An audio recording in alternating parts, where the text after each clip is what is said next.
Bonjour à toutes et à tous. Cette vidéo vous propose un certain regard sur cette période difficile d'épidémie à travers une parabole biblique qui met en scène un âne, Jésus et ses disciples. Alors, avant d'aller plus loin, je dois signaler que cette vidéo est d'un niveau un peu avancé. Elle est réservée à des gens qui connaissent déjà un peu la spiritualité et l'interprétation des textes religieux sur notre chaîne. Donc, si vous êtes nouveau sur cette chaîne ou si vous tombez par hasard sur cette vidéo, je vous conseille de jeter un petit coup d'œil sur notre playlist Introduction à la spiritualité avant de regarder cette vidéo. Le lien de cette playlist est en bas de cette vidéo. Voilà.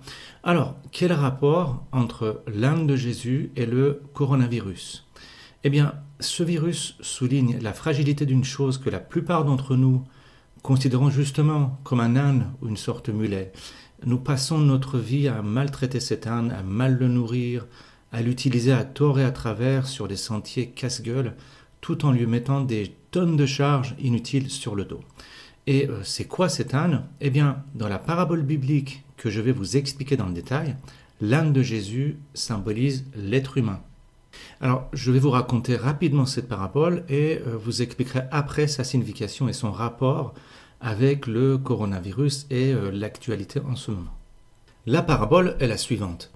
Quand Jésus s'approche de Jérusalem pour accomplir sa mission, il demande à deux de ses disciples d'aller dans un village qui était en face d'une montagne qui s'appelle la montagne des Oliviers ou le mont des Oliviers et de trouver un ânon attaché sur lequel aucun homme ne s'est jamais assis. Il leur demande de détacher l'ânon et de le ramener pour qu'ils puissent le monter avant de rentrer dans Jérusalem. Et Jésus leur dit aussi que quand vous allez détacher l'ânon, si des gens vous demandent pourquoi vous détachez l'âne, vous leur direz parce que le Seigneur en a besoin. Alors, les disciples font ce que Jésus leur avait demandé, ils vont dans le village et il se passe exactement ce qui était prévu. Ils trouvent un âne attaché, ils le détachent, les gens leur demandent pourquoi ils détachent l'âne, ils répondent parce que le Seigneur en a besoin et ils ramènent l'âne à Jésus. Mais avant que Jésus monte sur l'âne, les disciples jettent leurs vêtements sur l'âne et Jésus monte par-dessus les vêtements de ses disciples. Et de la même façon, quand il s'approche de Jérusalem, les gens étendent leurs vêtements sur le chemin de l'âne de Jésus, au pied de l'âne. Et à la fin, Jésus rentre dans Jérusalem, la foule est contente, c'est la fête, les gens crient de joie, ils n'en peuvent plus, voilà. Donc je m'arrête là dans la parabole pour vous expliquer de quoi ça parle tout ça. Vous allez voir, c'est extrêmement subtil et extrêmement riche. Eh bien, si vous suivez cette chaîne depuis un moment, vous devez savoir que Jésus symbolise la conscience ou la vie dans l'être humain. L'âne attaché sur lequel personne n'est encore monté symbolise, lui, l'être humain à l'état non spirituel, c'est-à-dire un être qui a de grandes oreilles, mais qui n'entend pas, qui ne comprend rien, un âne qui est attaché à un endroit et donc qui ne va nulle part, c'est-à-dire un être qui ne sert à rien parce que un âne sert à transporter des choses, mais un âne attaché ne sert à rien. Et cet âne qui doit servir de véhicule sera détaché par les disciples. Et quand on leur demande pourquoi ils détachent l'âne, ils répondent parce que le Seigneur en a besoin. Et le Seigneur, c'est qui? Eh bien, c'est la vie elle-même, ou ce que les religions appellent Dieu. C'est-à-dire que l'âne doit être détaché parce qu'il doit servir la vie.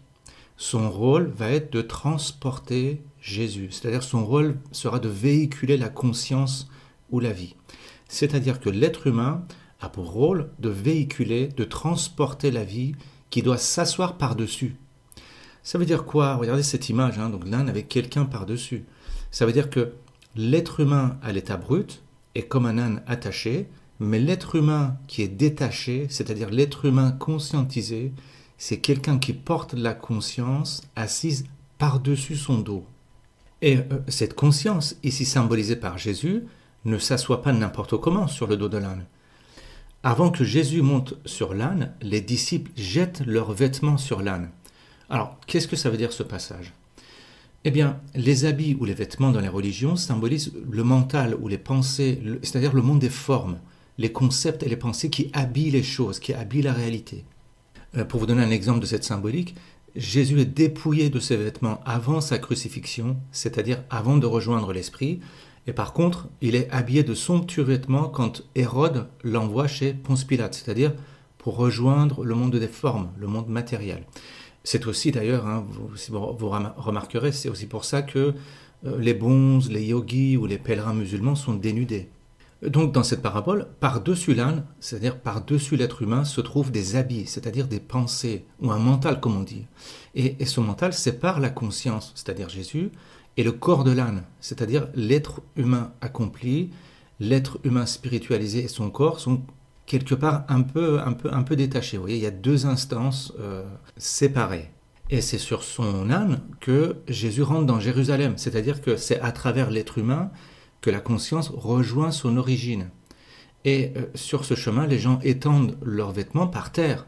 C'est-à-dire que quand l'être humain arrive accompagné de la conscience, hein, l'âne avec Jésus par-dessus, alors il marche sur des habits, c'est-à-dire qu'il ne touche pas la poussière et la saleté de la terre. C'est-à-dire que les pensées à ce moment-là sont vraies. Ces actes proviennent de la vie elle-même. Il n'est plus souillé par l'erreur et par des illusions, par la poussière et la boue due aux erreurs de l'existence. Vous voyez, regardez comme cette symbolique est belle.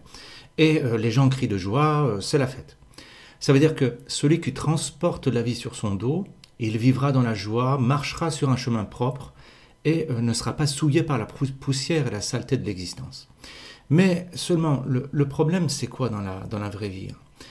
Le problème, c'est qu'à l'état naturel ou à l'état social, ce pauvre âne est attaché dans un village en face du monde des oliviers. C'est-à-dire en face des olives, en face de la prospérité et de la nourriture. Et qu'est-ce qui se passe aujourd'hui, hein, ça y est, on boucle un petit peu avec l'actualité. Eh bien, aujourd'hui, il y a cette histoire de coronavirus. Et vous voyez, symboliquement, le coronavirus est en train d'attaquer ce pauvre âne attaché. Le virus attaque d'ailleurs des millions d'ânes attachés dans une immense étable qui est l'organisation sociale dans son ensemble, une immense étable avec des ânes attachés qui ne servent à rien. Ils sont juste là pour servir les propriétaires des étables, dont le seul but est d'avoir le plus d'ânes attachés possible. Vous voyez un petit peu si on revient dans la symbolique de cette parabole. Et ce sont les propriétaires des étables qui ne comprennent pas pourquoi il faut détacher les ânes. Dans la parabole, quand les disciples détachent l'âne, les gens demandent pourquoi ils font ça. Comme si un âne devait rester attaché. Vous voyez. Alors, les disciples répondent parce que le Seigneur en a besoin. C'est-à-dire que un âne doit servir à quelque chose, il doit servir à transporter des choses et non pas à être la propriété d'un connard qui l'attache juste dans un coin. Vous voyez. Eh bien, aujourd'hui, il y a ce virus qui fait qu'à la fois les propriétaires des étables et à la fois les ânes sont en panique. Et c'est peut-être le moment pour que l'âne se demande à quoi il sert attaché quelque part toute sa vie. À quoi sert un être humain attaché toute sa vie à travailler, à produire, à faire des enfants, à se divertir ou à essayer juste de survivre? N'importe quel animal est capable de faire exactement la même chose. N'importe quel animal cherche à manger, se reproduit, se bat ou alors s'amuse dans une forêt quelque part, vous voyez. Sauf qu'aujourd'hui, ce qui se passe, c'est que c'est un peu le bordel dans l'étable, parce qu'un virus attaque l'ordre établi. Alors, quelle leçon tirer de cette parabole biblique par rapport à la situation actuelle? On peut trouver une réponse dans une parabole qui est citée en introduction de la parabole de l'âne que je vous ai citée dans la Bible et que je vais vous raconter. Alors, avant d'entrer à Jérusalem, c'est-à-dire avant d'aller chercher l'âne, Jésus raconte une mystérieuse parabole à ses disciples qui contient peut-être les clés de dénouement de cette histoire de l'âne attaché et c'est-à-dire symboliquement de la situation actuelle. Qu'est-ce qu'il raconte? Il raconte qu'un jour, un homme de haute naissance réunit 10 serviteurs et donne à chacun un sou, une mine comme c'est marqué dans la Bible. On va dire, pour faire simple, on va dire 1 euro de l'argent. Et il leur dit, voilà, je vous donne à chacun 1 euro. Je vais aller dans un pays lointain me faire investir de l'autorité royale et à mon retour, vous me ferez voir ce que vous avez fait avec mon argent. Alors il s'en va et à son retour, il réunit ses 10 serviteurs. Il dit au premier, alors qu'est-ce que tu as fait de l'argent? Le premier dit, voilà, j'ai travaillé avec ton argent et ton euro on a donné 10. Alors le patron lui dit, super, je te donne la royauté sur 10 villes. Le deuxième serviteur, il va lui dire, voilà, ton euro là, j'ai travaillé un petit peu avec et j'ai maintenant 5 euros. Le patron, il est content, il dit, super, ok, c'est bien, t'as bossé moins, mais bon, quand même, je te donne 5 villes. Et il y en a un troisième qui arrive, qui est un peu louche, vous voyez, il essaye un peu d'esquiver, de passer sur le côté comme ça, mais le patron l'attrape et lui demande alors toi, t'as fait quoi avec mon fric?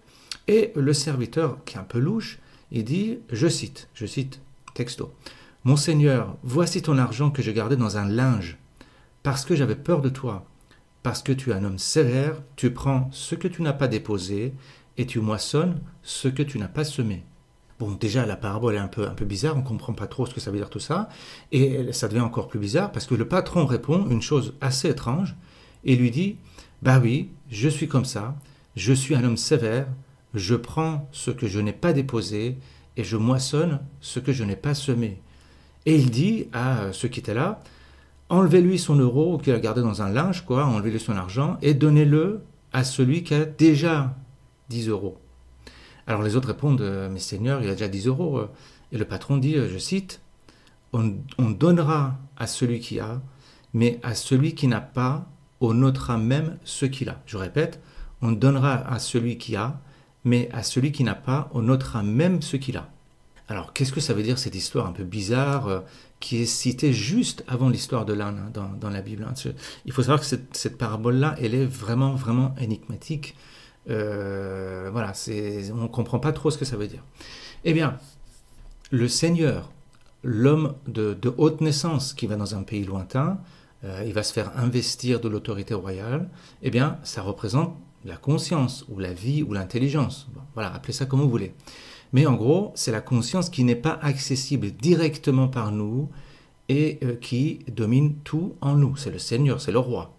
Maintenant, les serviteurs, c'est quoi? Ça représente quoi? Et pourquoi il y en a 10? Eh bien, à l'époque biblique, dans les temps anciens, on considérait que l'être humain n'a pas seulement 5 sens, mais 10.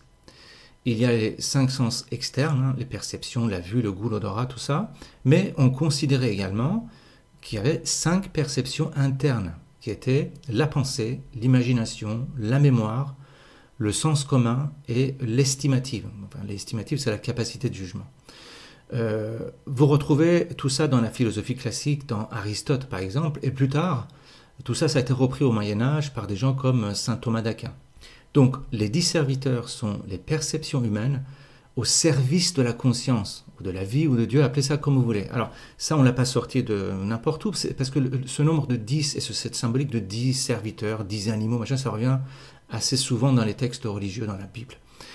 Donc, le patron, le roi, c'est-à-dire la conscience, donne 1 sou, 1 euro, disons, à chaque sens, à chaque perception, c'est-à-dire la conscience leur donne une part de sa richesse. La conscience donne une partie de sa richesse à chacun de nos sens.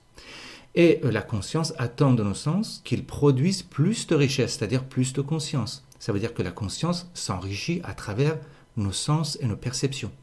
Donc, dans la parabole, le premier sens qui multiplie la part de sa conscience par 10 est félicité par le roi qui lui donne encore plus de richesse, c'est-à-dire encore plus de conscience. Ça veut dire que la perception qui rend les 10 perceptions plus conscientes, qui rend la totalité de nos sens plus conscientes, il multiplie la richesse par 10, eh bien là, c'est le jackpot. Par contre, la perception, le sens qui n'a pas utilisé sa part de conscience, qui a symboliquement gardé son argent dans un linge, c'est-à-dire qui a voilé sa conscience, eh bien, ce sens-là, on lui enlève le peu de conscience qu'on lui avait déjà donné. Qu'est-ce que ça veut dire encore tout ça? Vous voyez, c'est un peu compliqué, mais ça va devenir un petit peu plus clair. Je vais vous donner un exemple assez concret pour comprendre. Prenez cette vidéo que vous êtes en train d'écouter là. En l'écoutant, vous êtes en train d'utiliser un sens externe qui est votre oreille, mais aussi 2 sens internes qui sont la pensée et le jugement. Donc, si vous écoutez cette vidéo inconsciemment, c'est-à-dire que si votre oreille est tendue vers une musique, ou alors si votre pensée est focalisée sur ce que vous avez dans votre frigo, ou si votre jugement est en train de décréter que votre voisin est un con, peu importe, alors cette vidéo ne sert à rien. Vous en serez inconscient. C'est-à-dire que vous n'avez strictement rien ajouté à votre conscience en écoutant cette vidéo, ça ne servi à rien. Vous n'avez pas fructifié la conscience en vous, c'est-à-dire que vous n'avez pas symboliquement utilisé l'argent que le roi vous avait donné. Vous comprenez le sens de cette parabole maintenant. Vous avez 10 perceptions, 5 externes, 5 internes. au sens des anciens bien sûr, hein. C'est-à-dire l'odorat, la vue, tout ça extérieur, et les sens internes, le jugement, l'imagination, la mémoire, etc. Et chaque perception doit fructifier la conscience qui est en elle. Sinon, cette conscience lui sera enlevée et vos perceptions seront stériles. Ça veut dire que chaque perception doit travailler à conscientiser ce qu'elle perçoit. Ça veut dire que non seulement vous devez devenir conscient de chaque perception, mais en plus, chaque perception doit rajouter de la conscience à votre être. Alors maintenant, je reviens finalement à ce qui nous préoccupe, hein, c'est-à-dire l'histoire actuelle de coronavirus, enfin, la situation actuelle. Eh bien, ce virus attaque le corps d'abord, okay, mais il attaque le corps déjà à travers deux sens extérieurs que sont l'odorat et le goût. Mais en fait, il attaque surtout les perceptions internes, comme l'imagination, la pensée, le jugement. Hein. Pour rappel, les cinq sens internes, au sens des anciens, c'est l'imagination, le jugement, le sens commun, la mémoire et la pensée. Donc vous voyez, c'est un virus qui a complètement désorganisé nos sens internes, qui organise nos interactions avec la société et ses normes. Ça veut dire que le virus attaque en gros, hein, les serviteurs de la parabole, les 10 serviteurs de la parabole. Donc, et là ce qui se passe, c'est que nous n'avons pas d'autre choix que de défendre nos sens, c'est-à-dire de devenir plus conscients de nos perceptions externes bien sûr, mais surtout internes, notre imagination, notre mémoire, notre jugement, etc. Et que veut dire devenir plus conscient des perceptions? Eh bien, ça veut dire devenir plus conscient de la conscience qui est renfermée dans chaque perception, hein, symboliquement de la richesse que le roi de la parabole biblique attend de chaque serviteur. Sauf qu'on a beaucoup de mal à faire ça. Pourquoi? Parce que quand on est confiné de force, comme en ce moment, nos perceptions et nos sens tournent à vide. Pourquoi les perceptions tournent à vide? Parce que on devient conscient de nos perceptions que si elles nous montrent une chose qui nous affecte. Ça, c'est l'état normal d'un être humain. Un être humain normal, non spiritualisé, devient conscient de ses perceptions quand les perceptions lui montrent une chose qui l'affecte. Sinon, les perceptions tournent à vide, c'est-à-dire inconsciemment. Dans la parabole, symboliquement, on enveloppe les sous que le roi nous a donnés dans un linge. C'est-à-dire on voile la conscience qu'il y a dans chaque perception. On est inconscient de ce qu'on perçoit. Parce que, encore je répète, un individu normal ne perçoit que ce qui le menace ou ce qui lui plaît. On perçoit soit ce qu'on aime, soit ce qu'on n'aime pas. En gros, on se met devant la télé et on essaie de percevoir ce qui nous affecte. Mais si on ferme les yeux ou si on s'assoit tranquillement sur une chaise, eh bien on se fait chier à mort parce que nos perceptions sont stériles, ils tournent à vide. On est par exemple inconscient de la couleur du mur, par exemple. Pourquoi? Parce que la couleur du mur, on s'en fout. Ça ne nous affecte pas. Donc, ça veut dire que nous ne conscientisons pas ce qui ne nous affecte pas, encore une fois. Et c'est ça le gros problème. C'est-à-dire le gros problème qu'on a, le problème que cette parabole biblique met le doigt dessus, et le problème qui monte là tout de suite avec beaucoup d'acuité avec cette histoire de coronavirus, parce qu'on est confiné, parce qu'on est menacé, vous voyez, parce qu'on tourne un petit peu au ralenti. C'est un énorme problème. C'est le problème de base d'ailleurs de tout notre système cognitif. Et c'est ce problème-là qu'on peut éventuellement résoudre en profitant de cette crise. Regardez, prenez un instrument de musique. Essayez par exemple d'apprendre la guitare. Apprendre une gamme et devenir conscient des notes d'une gamme, c'est extrêmement chiant. Donc au lieu de ça, qu'est-ce qu'on fait? On se met à jouer des morceaux qu'on aime et on les joue très mal pendant des années, tout simplement parce qu'on n'est pas conscient de ce qu'on joue et comment on joue. Suivez-moi bien, hein, parce que c'est extrêmement important ce que je vais vous dire là. Ça va être la conclusion de cette vidéo. Dans la parabole des serviteurs que je vous ai citée, le mauvais serviteur dit au roi la chose suivante. « Mon Seigneur, voici ton argent que j'ai gardé dans un linge, parce que j'avais peur de toi, parce que tu es un homme sévère, parce que tu prends ce que tu n'as pas déposé et tu moissonnes ce que tu n'as pas semé. » Ça veut dire qu'on a peur de la conscience parce que la conscience est sévère, c'est-à-dire qu'elle domine toute chose, elle accapare tout. Elle prend ce qu'elle n'a pas déposé, c'est-à-dire que la conscience accapare les affections. La conscience absorbe les déplaisirs et les plaisirs aussi. Elle tue nos habitudes, ça veut dire que la conscience tue les habitudes. Et ça peut être extrêmement effrayant. La conscience moissonne ce qu'elle n'a pas semé, hein, comme c'est cité dans la parabole. C'est-à-dire que la conscience tue les certitudes et le sentiment de sécurité qui va avec. Ça veut dire que la conscience tue les illusions et les faux jugements. Dans la parabole, il est dit que la conscience est sévère, ça veut dire qu'elle nous en met plein la gueule. Voilà. Elle déstabilise nos petites vies, nos habitudes et nos illusions. C'est pour ça que le mauvais serviteur enveloppe l'argent dans un linge. C'est pour ça qu'on passe notre vie à voiler notre conscience, à agir inconsciemment.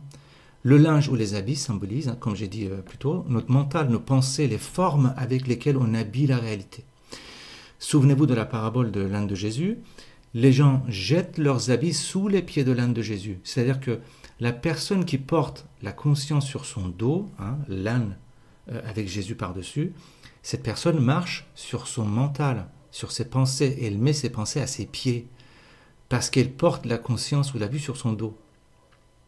Mais le mauvais serviteur de la parabole enveloppe l'argent du roi dans un linge. C'est-à-dire qu'il cache la conscience dans des formes, il voile la conscience. Par exemple, si on a une vie de couple, un peu de merde, on passe sa vie à se voiler la face, à voiler la chose. Si on a un job de merde, on passe sa vie à se voiler la face, à voiler la chose. Sauf que là, on est arrivé dans un contexte social absolument unique, absolument incroyable. On a le temps de s'asseoir, de se poser et de regarder tout ça en face si on en a le courage. C'est-à-dire qu'il est temps, finalement, de détacher l'âne que nous sommes pour que la conscience nous monte par-dessus pour aller vers le temple, symboliquement. Vous voyez, c'est la signification de cette parabole. Ça veut dire il est temps de devenir conscient de l'organisation sociale qu'on a, telle qu'elle est réellement. C'est-à-dire de reconnaître les belles choses qu'il y a dedans, comme par exemple la solidarité sociale qui est à l'œuvre en ce moment, hein, mais aussi de voir les illusions et les faussetés qu'il y a aussi dedans, comme par exemple le fait de croire que l'État ne sert à rien. Ça, c'est un petit peu le discours néolibéral, ce genre de choses, ou de croire que le but de la vie est de travailler 10 heures par jour pour gagner sa vie et pour être reconnu socialement. Ça, c'est un petit peu la métaphysique dans les entreprises, vous voyez. Ça veut dire qu'il est temps de devenir plus conscient des choses, c'est-à-dire d'aller vers plus d'esprit, c'est-à-dire de voir la réalité telle qu'elle est. Et la première chose à faire pour aller dans ce sens, c'est quoi ? C'est de détacher l'âne, comme dans la parabole, c'est-à-dire de le rendre mobile, c'est-à-dire de nous rendre mobiles dans notre tête, d'enlever les certitudes, les croyances, les psychorigidités qu'on a. Et actuellement, il faut en profiter parce que la machine sociale est à l'arrêt. Une gigantesque machine à laquelle on était attaché, on était comme dans une espèce de machine à laver comme ça, tout ça, ça s'est arrêté d'un seul coup. Ça y est, on peut être détaché. Les ânes peuvent être détachés symboliquement, bien sûr. Alors, que vont faire les ânes ?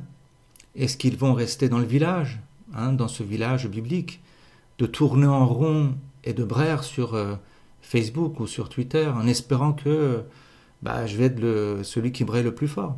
Ou alors, est-ce qu'ils vont enfin se rendre compte qu'en face de leur village, où ils tournent en rond, ils sont attachés, il y a le monde des oliviers qui les attend ? Espérons qu'on va choisir la seconde voie et espérons qu'on puisse profiter de la situation actuelle qui est difficile, mais pour remettre en cause un certain nombre de choses et pour réfléchir et d'améliorer un petit peu la situation, à la fois notre situation individuelle et sociale. Voilà, cette vidéo est terminée. Les deux paraboles que j'ai citées, ce sont des paraboles extrêmement difficiles, donc peut-être que c'est un petit peu tiré par les cheveux, mais voilà. Croyez-moi, si vous creusez un petit peu ces deux paraboles-là, ça vous apporte énormément. En tout cas, on a essayé de les éclairer un petit peu. C'est vrai, avec une démarche un peu alambiquée. Ça, je l'admets que c'était un petit peu empoulé, mais voilà. Donc, voilà. Écoutez, cette vidéo est terminée. En attendant, prenez soin de vous et je vous dis au revoir et à très bientôt pour une prochaine vidéo.